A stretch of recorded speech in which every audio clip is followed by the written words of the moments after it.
नमस्कार मंडळी, कशा आहात तुम्ही? चला तर आज मी तुमच्यासाठी एक नवीन रेसिपी घेऊन आली आहे, ती पण चुलीवरती बनवलेलं चिकन.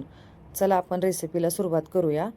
चुलीवरती मी मातीचं भांडं ठेवलेलं आहे, त्याच्यामध्ये तेल टाकलेलं आहे, बारीक चिरलेला कांदा आणि बघू शकता तुम्ही छान असा कांदा परतून घ्यायचा आहे.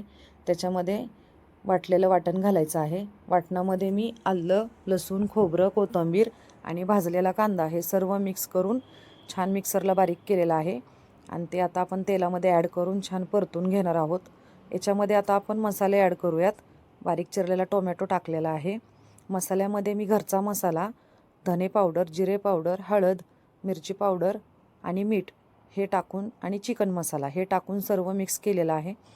छान तेल सुटेपर्यंत आपल्याला मसाला छान परतून घ्यायचा आहे आणि मसाला परतून झाला की त्याच्यामध्ये आपल्याला स्वच्छ धुतलेलं चिकन टाकायचं आहे. चिकन टाकून छान मिक्स करायचं आहे आणि तुमच्या आवडीनुसार तुम्ही पाणी टाकू शकता किंवा तुम्ही नुसतं थोडंसं पाणी टाकून हे सुक्कं पण छान लागतं. मला रस्सा बनवायचा आहे म्हणून मी पाणी ॲड केलेलं आहे. बघू शकता छान तेल सुटलेलं आहे आपल्या चिकनला आणि छान उकळी आली की आपल्याला याच्यामध्ये कोथिंबीर ॲड करायची आहे. तुम्हाला जर अशा मातीच्या भांड्यामधल्या रेसिपी बघायला आवडत असतील चुलीवरती बनवलेल्या तर मला कमेंट करून नक्की सांगा.